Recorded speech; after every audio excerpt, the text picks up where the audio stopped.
Hi, I'm Chandler O'Quinn, and I'm not entirely convinced that this mustache was a great idea. Welcome to Chandler's Travels. Today, we are here at St. Joe's Island, just off of the coast of Port Aransas, in between Aransas Bay and the Gulf of Mexico. In this episode, we're going to be looking at the integral role that this island played in the lead up to the Mexican-American War. Hope you'll enjoy it.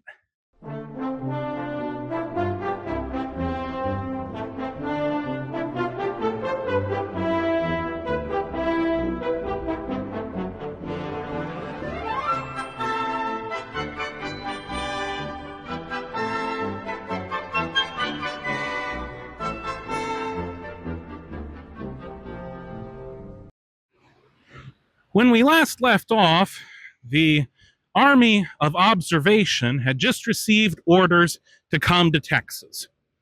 They did so, leaving New Orleans on July 22nd at 3 a.m. from New Orleans on the SS Alabama. That steamship arrived just off the coast here of St. Joe's Island on July 25th of 1845. At around 9 a.m., the first troops started to disembark from the SS Alabama.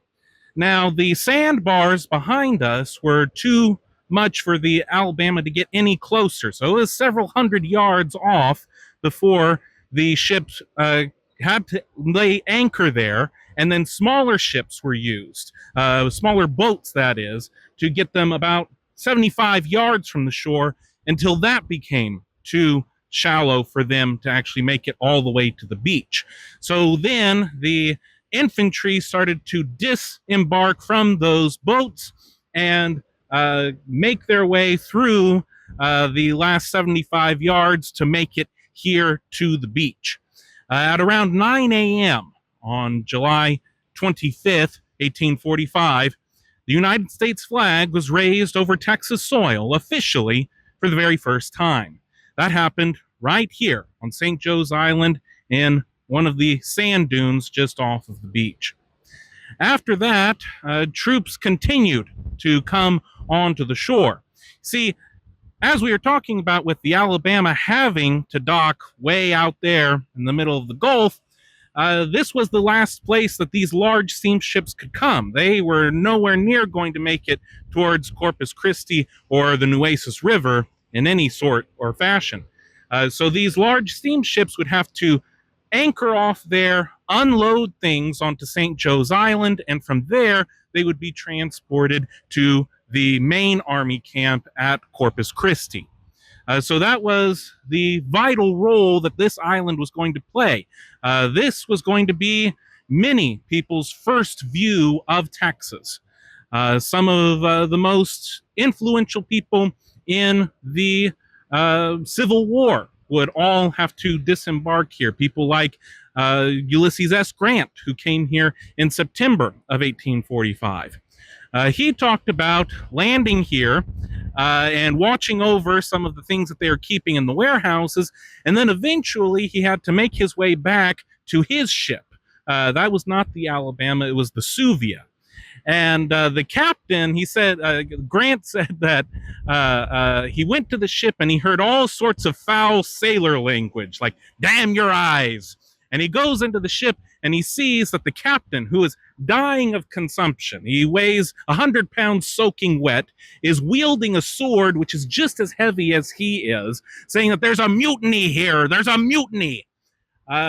It is not entirely clear if there was a mutiny or if people were just questioning his orders or what was happening, but the mutineers were peacefully put into irons for a trial that would be held in New Orleans, except that that captain actually did die from his illnesses before that trial could commence. So those are just a handful of the stories that you get just from here at St. Joe's Island. In a moment, we'll talk a little bit more about what they discovered once they crossed over the sand dunes.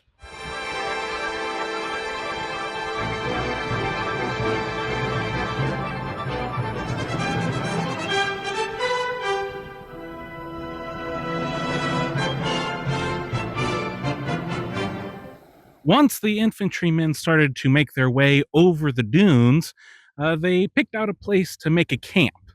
They talked about never seeing so many deer in one place in their whole life, that it was just completely spotted out here with as many bucks and does as you could ever want to see. They also talked about digging wells. You would imagine, being this close to the coast, that once you put a shovel down, you're going to find water, but most of the time that's going to be pretty salty. Well, they are actually talking about how they would dig one well and it would be perfectly fresh water. And then they would dig a well right next to it and it was completely salty. It was something that was really remarkable to them. They also talked about how they kept the wells open was by taking out the bottoms and tops out of the barrels from the ship and sticking them down the hole to make sure that the well did not collapse. So that's how they were getting fresh water, or as fresh of water as you can get on an island in the Gulf of Mexico. And how abundant the food that was here. And that's something that is seen in all of these recollections of the army of observation turning into the army of occupation.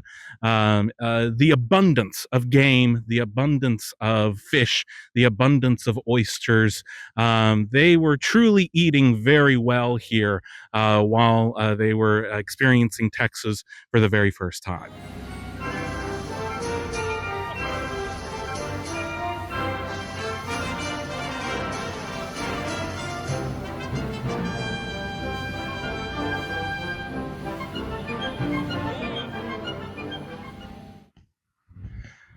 Now, this story doesn't have anything to do with the Mexican American War, but it's one of my favorite stories about St. Joe's Island. Maybe the only other one that I know. Uh, the hurricane of 1919. When it hit, of course, this being a barrier island, it hit here very hard, over 80-mile-per-hour winds. I didn't actually research this since 5 years ago, so I forget how strong that hurricane was, but it was a pretty brutal one. Huge storm surge, flooding. On St. Joe's Island, this was already private property, and they had started to drill oil on the property. So there were people who were working on the oil wells who were now in the middle of this hurricane that's happening all around them.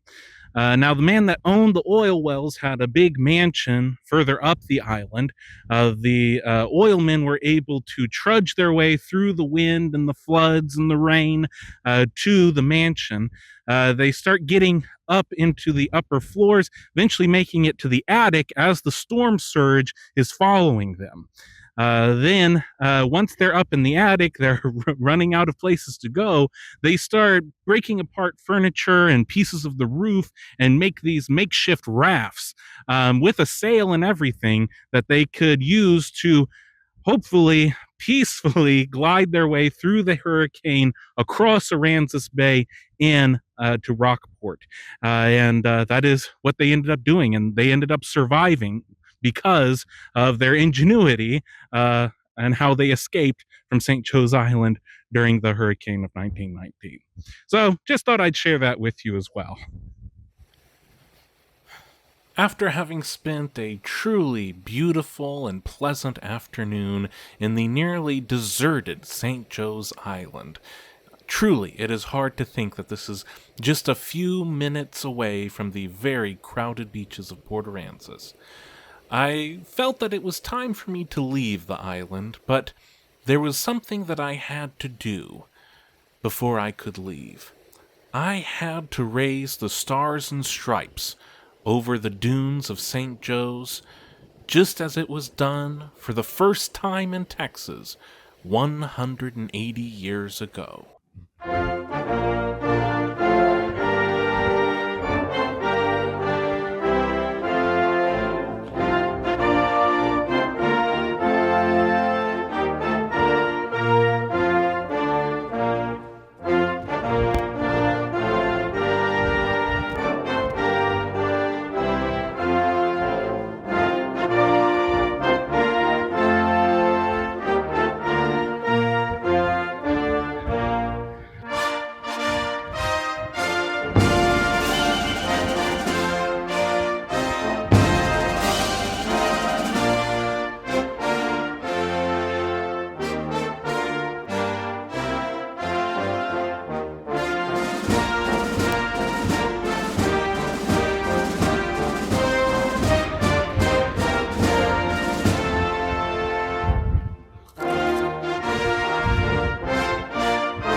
Oh, say, does that star-spangled banner wave o'er the land of the free and the home of the brave?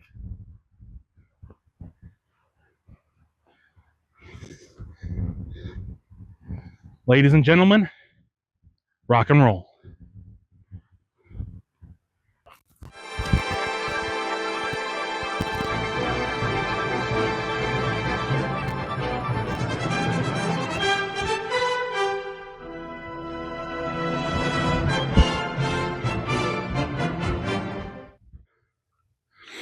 I'm standing here underneath the Zachary Taylor tree in Rockport, just on the other side of Aransas Bay from St. Joe's Island.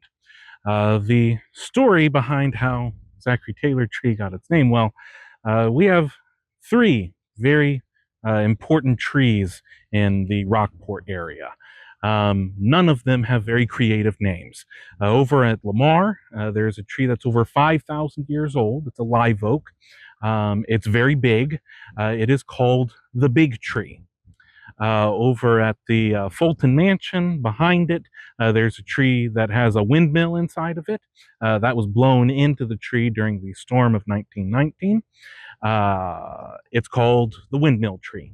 And this tree behind me is the Zachary Taylor tree, because in July of 1845, as Zachary Taylor was making his way from St. Joe Island on the other side of Aransas Bay to Corpus Christi, where the main camps would be for the Army of Occupation, he spent his first night on the Texas mainland right here. There's a nice little park, a few homes. There's a new bandstand there. This fountain is dedicated to a peacock, which lived here for many years. And as with many important historical landmarks in the area, if you're trying to find it, look for the RV park, because we are right across the street from Taylor Oaks RV Park. Just wanted to make sure that we paid tribute to the Zachary Taylor tree, to our peacock friend, as we talk about the Mexican-American War, the lead up to it, and the role that the Coastal Bend played in all that. Coming up in the next episode, we will actually be going to Corpus Christi and inspecting all of the different areas that the Army of Occupation made camp, and see what modern day landmarks are now in their place. Thank you all so much for watching. As always, with all of your favorite YouTube videos, be sure to like and share, subscribe, ring the notification bell, tell a friend. Every little bit helps us in growing this new channel. So thank you all very much for watching this episode of Chandler's Travels. Thank you.